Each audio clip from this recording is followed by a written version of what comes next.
today marks the release of the AMD R9 3950X 16-core CPU, following up the 3900X, except at $750.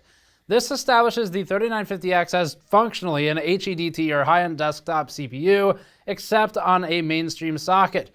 The 3950X doesn't have a modern direct competitor and is flanked by the 9900K and 3900X in the $500 range, or 7980XE and future 10980XE at the $1,000 range. We've tested the 3950X stock and overclocked for power consumption, thermals, video editing performance, production workloads like Blender and Photoshop, gaming, and more. And today we're reviewing the AMD Ryzen 9 3950X CPU. Before that, this video is brought to you by EVGA's RTX 2080 Ti XE Ultra. The 2080 Ti XE Ultra is what we use in our CPU reviews to avoid GPU bottlenecks. The XE Ultra uses hydraulic dynamic bearing fans for reduced noise, features RTX support for DXR titles, and uses a massive 2.75 slot cooler. The cooler design allows the fans to spin slower and quieter while sinking heat, further leveraging a mix of L-shaped and traditional fins to maximize airflow or contact. Learn more at the link in the description below. So quick important note on this one first, we are going to try overclocking this with liquid nitrogen the day this video goes live. So that's going to be probably later in the afternoon. We'll shoot for somewhere around 4 p.m. to latest 7 p.m. Eastern time, start time, likely pushing for 4 though for that. It'll just depend on how launch day goes for this CPU. So check back what we're gonna do in that stream. If you don't care about the overclocking, the first part of it, we're going to explore the the scaling for frequency versus liquid nitrogen temperature. So what we'll do is we'll use liquid nitrogen as a tool to keep it first above ambient, for example, 90 degrees Celsius, all the way down to minus 80, minus 90, maybe even minus 150, depending on how far we can drop the temperature. And that will allow us to see how does the frequency scale without human input with just colder temperatures, because this is like a GPU where it boosts that way now. So that'll be today. Keep an eye out for that for the stream. For the rest of this, for the review today, couple of things. This is a 16-core, 32-thread processor. It is advertised with a boost of 4.6 gigahertz. As a reminder, that does not and has not for an extremely long time mean anything other than 4.6 gigahertz single core. AMD's Ryzen 3000 series, it means something a bit special beyond that though, which is that it's the single peak opportunistic boost under some special circumstances. We'll talk about that today as well. The advertised TDP is still 105, but AMD has changed its cooler recommendation to a 280mm CLC, which changes the thermal resistance for the formula to get TDP out. So we're not sure how the change in theta CA is not reflected in the 105 watt number unless they also change Tcase and T-ambient to adjust it. But anyway, that number is not really accurate or useful for anything for a user, and we have a whole video on that. But that's the basics here. That's enough of that. There are a lot of charts today. We're going to get straight into it. Before getting into any performance results, we need to better understand how this CPU is performing when stock. This first chart is for all-core average frequency during Blender and uses an intentionally zoomed in y-axis to better demonstrate the frequency behavior. We'd prefer a scale starting at 0, but in this instance it just looked like a flat line and wouldn't be useful. This is a fully stock test other than our custom memory configuration for reviews. Looking at the beginning of the benchmark, we get a reminder that Ryzen CPUs behave like modern GPUs. They boost dependent first and foremost on things like thermals and power budget, as we illustrated in our initial 3000 series reviews with minus 80 to positive 80 degree charts to get full scaling when stock. In this chart, using the same 280mm x62 CLC at full speeds that we always do, the Ryzen 3950X CPU started with an average frequency of 3963 MHz, but fell down to 3924 MHz within 100 seconds. The CPU averaged about 3930 MHz all-core frequency overall, fluctuating about plus or minus 10 MHz once steady state was achieved and thermals were flat. This is in Blender, which is an AVX workload that loads all cores evenly and constantly. This next chart will help us better understand these single-thread scenarios. Running Cinebench single-threaded, we measured the maximum core frequency as typically around 4340 MHz with a couple of spikes to 4520 MHz. Upon starting the test, before any sustained load, we did have a 4575 MHz clock, but it couldn't sustain. We're pretty far away from the 4.6 GHz number on average, which will influence, obviously, results compared to any SMUs that may hold higher. Each CPU is different these days, so it's not like the old days of Intel where stock CPUs were the same. The short of it is that it's out of our control. We could switch CPUs and hope for a better silicon, We could switch motherboards, but neither of those is a realistic solution for the consumer. You get full boost when there's no load on the CPU and when it isn't doing anything, as the CPU has power and thermal budget to do so. We don't think it's fair to say that the 3950X does 4.6 gigahertz if it's only under extremely limited conditions, so until AMD fixes this via GSIP pushes or marketing, if one of those is possible, we question the legitimacy of such claims. Being able to achieve 4.6 at minus 100 degrees doesn't count. But we'll see. But AMD won't get a pass from the community forever for stuff like this. Intel, for example, would be crucified if it did the same. And AMD is not the underdog anymore. It's the equal dog, if that's a thing. So is that a thing? The point is AMD is outstripping Intel sales and DIY enthusiasts by 4 to 1 in our audience right now. So AMD can't get the underdog pass forever on its marketing. We were curious about if the slightly older BIOS would make a difference, so we updated this chart with a different BIOS. We ran F10A instead of F10C, then replotted in Cinebench R15 one thread. The result was a clock that appeared more stable at 4340 to 4350 megahertz rather than the 4350 to 4300 bouncing around that we got on F10C, but we also didn't get any of the upward bound spikes toward 4520 or 4600. At the end of the day, technically speaking, the F10C BIOS scored a little bit higher, but we're not sure how much of this is variance. We ended up going with F10C for full testing as it's the most recent consumer-ready BIOS, and although more variable, it had some spikes toward the higher frequencies. So with the X62 CLC, closed-loop liquid cooler, we were able to sort of get 4.5 all-core.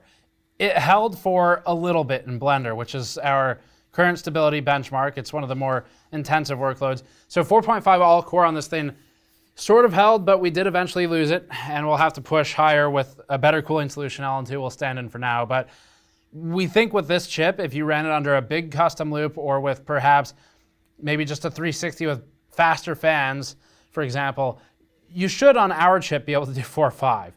Not necessarily at 24/7 voltages, but it should be doable. We ended up settling on 4.4, and we did 4.4 at a set voltage of 1.3625, which after accounting for everything like LLC, which we only had at turbo for most of this, the get voltage, the voltage it actually runs at, is something closer to 1.325 volts for vCore SVI12, and it changes a bit if you look at the motherboard readout instead, but if we go by that number, it's 1.325, which is really damn good when compared to the 3900X's requirements to get similar clocks. We really struggled with that at 4.4. We needed to turn SMT off, basically. So 4.3 was the common overclock for the previous set of 3000 series CPUs. Blender was the only application where our 1.3625 or whatever it was set voltage was not enough to sustain, so we changed that to 1.38 or so for set, and the get voltage is something like 1.35 for a 4.4 gigahertz all-core. For our CPU reviews, we only test with the multiplier overclocks and kind of leave it there. This one can't do 1900 like our other CPUs in this family can, but it does get up to 1867 megahertz, and that's close enough. So this is within typical range of achievable F-clock for Ryzen 3000. As a side note, with extreme cooling F-clock, you actually have to drop to 1467 or so, because otherwise you can't get above 5 gigahertz because you can't get cold enough, and it doesn't like cold. Adobe Premiere will be our first production benchmark. Our first render benchmark is at 1080p for a trade show RNG ENG style shoot. This video is rendered in approximately 2.8 minutes with the 3950X, whereas the 3900X required 3.3 minutes for the same render.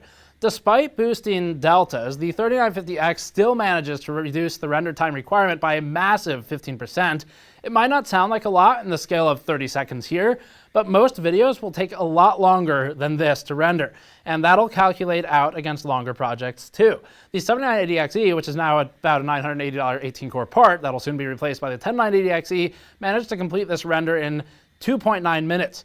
Overclocking the 7980XE or the 9980XE, it's the same thing, just one is soldered and a higher base clock, ends up posting a render time of 2.4 minutes, a 14% reduction from the 3950X stock CPU. Although we think we can do higher with a bigger cooling solution, the 4.4 gigahertz OC is the max we could pull out of this configuration with this solution. It's fair after all because we use the same cooling limitation for all the other CPUs on the chart, so we're not going to break the rules and get a special bigger cooler for AMD for this specific thing. That's why we're doing LN2 later. For this setup, the 3950X managed 2.7 minutes, not a worthwhile change from stock. As for the $260 cheaper 9900K, the 3950X runs in 26% less time. The 3900X already beats that in this test though, so there's nothing new here versus the 9900K. As a quick aside, the 2990WX doesn't play well in our Premiere renders relative to the lower core count CPUs, so it's just not a good value for this workload. Adobe has limits to what it will efficiently work with.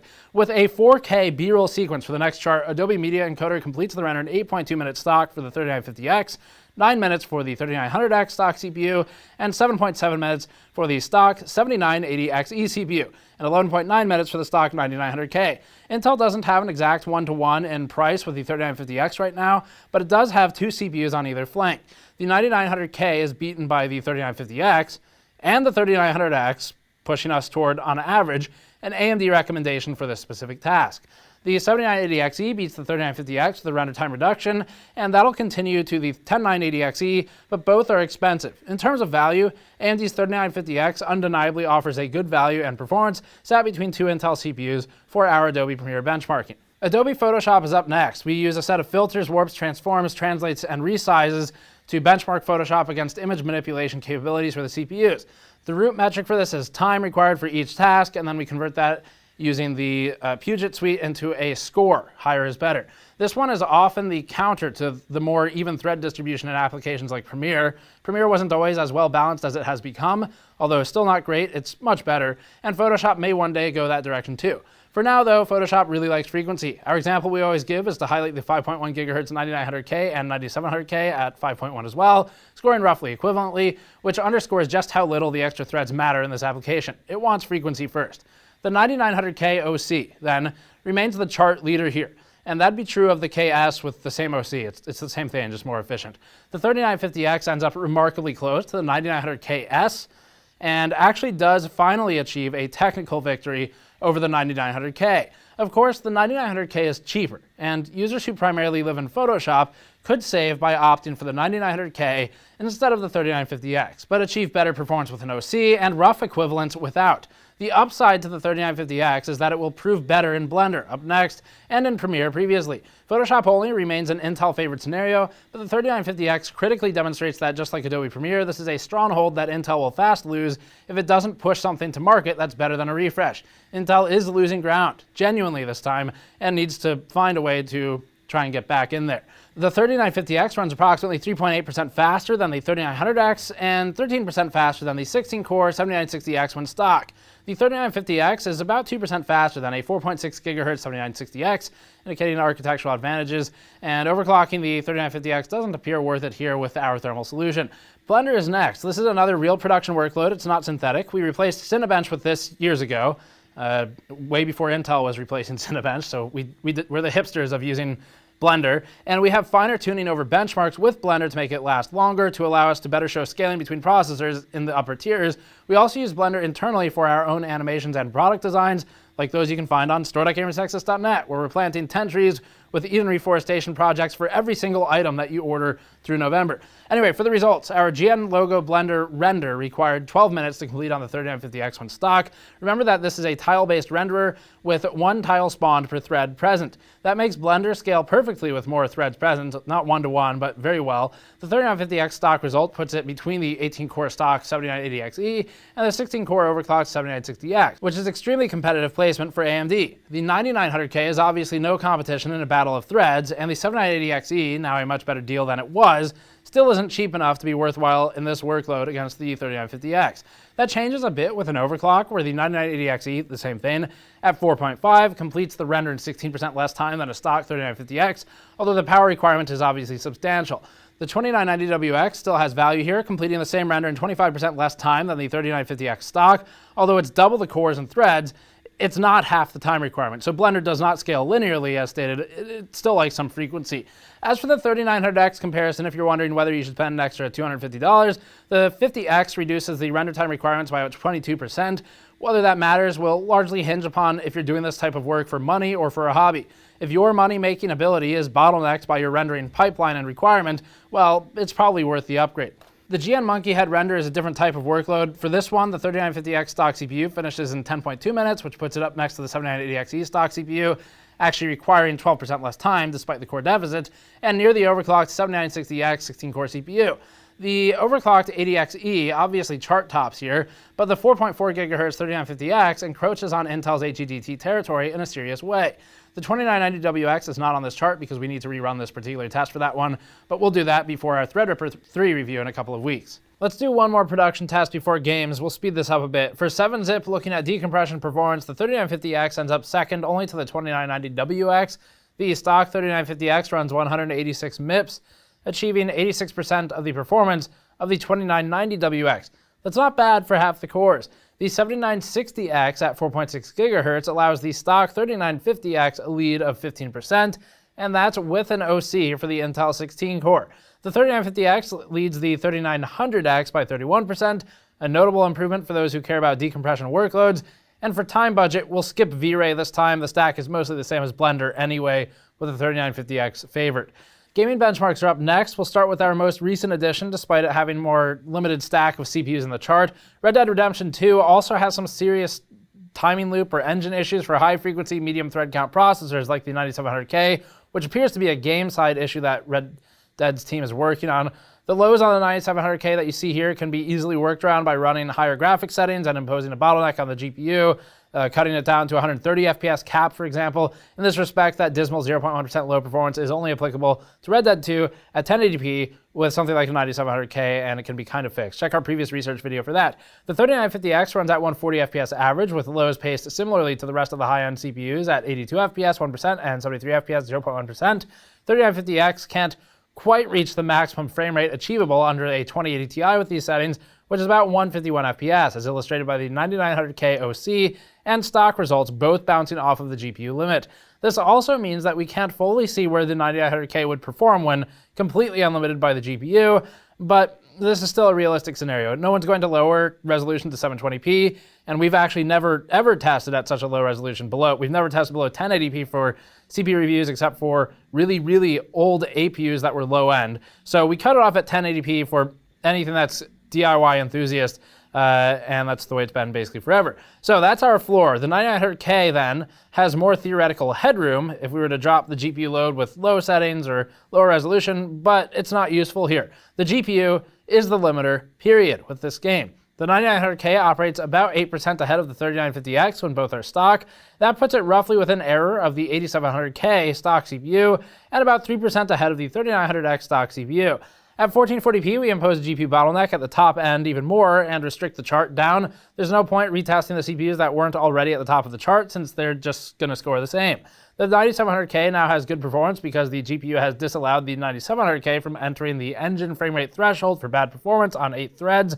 The 3950X at 1440p ends up at 118.6 FPS average, so we've got some AMD-specific GPU driver overhead that is coming into play here. The 9900K stock establishes a 3.4% lead, which isn't enough to worry about. That's a measurable difference and a repeatable one, and outside of error, but it's not a meaningful one. We are GPU bound now, so it makes sense that they're nearly equal, barring whatever overhead there is. Civ 6 is next. We use turn time benchmarks for this one. Turns are processed for every AI player in the game, so longer single turn times are multiplicative against the AI player count. The 3950X completes the average Civ turn in about 31.4 seconds when stock and 30.7 seconds when overclocked in our benchmark. The 3900X, for reference, finishes the average turn in 32.8 seconds. The stock-to-stock 3950X takes about 4.3% less time to complete than the 3900X. The 9900K stock CPU completes the turn in 29.7 seconds, or in 5.4% less time than the 3950X stock CPU, and as a reminder, it's also cheaper. So, if you are only gaming, from what we've seen so far, the 9900K is going to be a more cost-effective choice than a 3950X, but once you start adding other work on, that may change. GTA 5 is next, giving us an older Rage game to look at. The 9900KS at 5.2 GHz and 9900KS stock still have a 5 FPS gap between them, demonstrating that the GPU bottleneck is distant from the 3950X. The 3950X ends up at 114 FPS average when stock, just outside of error from the stock 3900X. And not meaningfully different. If you're between the 3900X and 3950X and mostly gaming, and those are the only two you're considering, then the 3950X so far is not a meaningful change. That's a different story again in thread-heavy work if you do actual work outside of gaming. The 9900K stock CPU leads at 131 FPS average, an improvement of about 14.3% over the 3950X stock CPU. The lows are not meaningfully different between Intel and AMD. Intel has a technical lead, but the difference is nearing or within errors, as lows are inherently an average of less data. 1440p illustrates a GPU bottleneck imposed at about 132 FPS average, shown by the 9900KS at 5.2 GHz. The stock 3950X averaged 113 FPS average, with lows at 91 and 84 for 1% and 0.1%. Overclocking provided no meaningful uplift. The 3900X ran at 108 FPS average, letting the 3950X lead by about 4.8%. The 9900K stock CPU hits 122 FPS average, leading the 3950X stock CPU by about 7% when constrained by the GPU. There would be a bigger delta here if unconstrained, illustrated by the 1080p chart previously, but the GPU does become a limiter at some point and is a realistic consideration. Intel tends to maintain a slight lead even in these scenarios due to some type of overhead, but it's reduced. Hitman 2 at 1080p is our next one. Here the 3950X ends up at 127 FPS average, with the 3900X at 121 FPS average. The 9900K non-S maintains a lead at 136 FPS, or about 7%. We also know that it isn't a GPU bind here, as we have at least until 144 FPS average before that kicks in. For F1 2018 at 1080p, the 3950X runs stock at 277 FPS average, with lows spaced as expected for this title. The 3900X stock CPU managed 276 FPS average, demonstrating functionally zero difference. Even the lows are nearly exact, which is saying a lot for numbers this high, because it is a wider error. The 9900K runs at 313 FPS average, a lead of about 13% over the 3950X. 1440p has the 3950X stock CPU at 221 FPS average, allowing the 9900K stock CPU a lead of 10%. The 9900K is at the GPU limit here, but there's still room for scaling at 1440p. We can see it's limited by the GPU, since the 9900K stock and 9900K OC results are equivalent and stuck at the same frame rate. Shadow of the Tomb Raider at 1080p has the 3950X running at 154 FPS average, although we noticed a 0.1% low and frame time consistency dip with our settings in this title. This correlates with the 2990WX in game mode, which would be an equivalent in core and thread count, as game mode disables half the cores. It seems that this game is one which struggles with the higher core counts on AMD CPUs in the very least, and is likely indicative of a latency issue. Performance overall is okay, but the experience would be better on a 3900X or on a 9900K. Assassin's Creed Origins is up now. For this one, the 1080p configuration has the 3950X stock CPU at 136 FPS average, measuredly but irremarkably ahead of the stock 3900X at 134 FPS average. The 9900K maintains the top spot technically at 140, with a lead of about 3%, albeit less frame time consistency. 1440p doesn't change too much. The 3950X runs 116 FPS average here, which is about tied with the 3900X. 9900K stays a bit ahead in averages, though mostly in a meaningless fashion. Lows are fine on both, but AMD has a technical victory in the lows, and a technical loss in the averages, if we're going to play that game. Let's close this out with just Total War before we get to the power benchmarks. Total War Warhammer II's campaign benchmark has the 3950X benching at 138 FPS average, which is about in line with the 2990WX in game mode. This is one of those games where the excess cores are actually hurting performance. It's still okay, and you can certainly play at a high-ish frame rate, relatively, but there may be games that we haven't tested where disabling cores, like this one, would be advisable. If running into issues with games on these 16-core Ryzen parts, disabling a couple of cores should be an annoying but functional solution. It's just annoying because of the restarting involved to really do it properly. The 9900K isn't even in reach, running a massive 30% lead.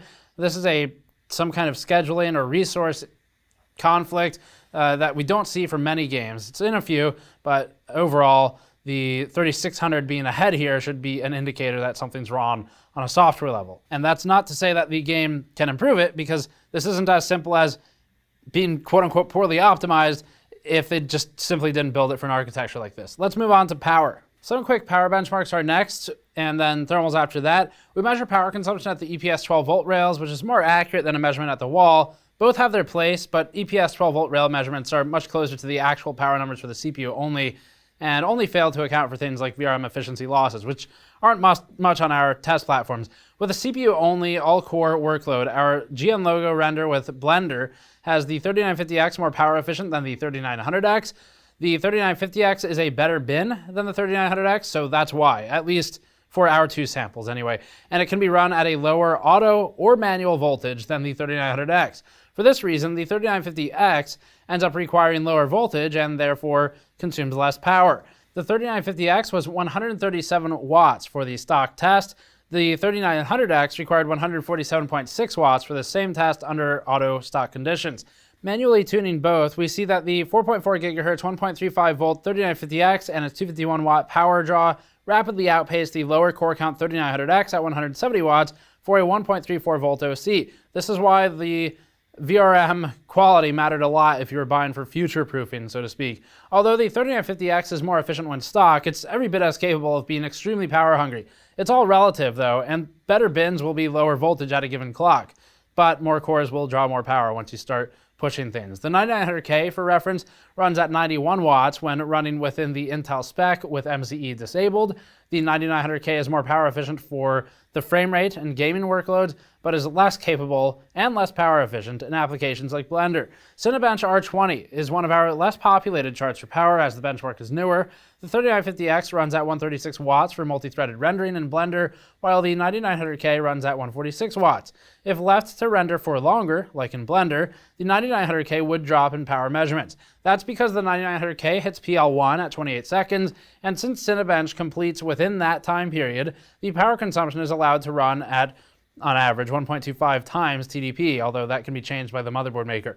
Speaking of TDP, AMD's number is obviously still a made-up fairy tale and useless, and we have a separate video on that topic if you're curious as to why. Intel isn't totally free of criticism either, of course, to be fair, but anyway, the 3900X was at 148 watts for this test, establishing better per clock efficiency for the 3950X when stock. Overclocking the 3950X got it between 246 and 262 watts, depending on the OC, and the 3900X was at 173 watts when overclocked. Thermals, finally, the last chart. If you'd like to see why we were so bound by thermals for our overclock, this chart will help illustrate it. First off, remember that thermals aren't a Firestrike score. It's not a number that you can compare between reviewers or your own hardware. You don't get 90 degrees Celsius. You don't get 60 degrees Celsius. Another reviewer doesn't get 70 degrees Celsius. It's all depending on the test environment, the hardware, the fan settings, the cooler, all of that stuff. So this is purely useful for relative comparison and to give you a baseline of a 280 CLC. For the full stock settings on the 3950X, running an X62 Kraken CLC at max fan and max pump speeds in an ambient of about 22 degrees Celsius on an open bench, we hit steady state nearly instantly in Blender and maintained about 60 to 62 degrees Celsius for the hottest of the two CCDs. CCD1 was cooler and held at around 57 degrees Celsius.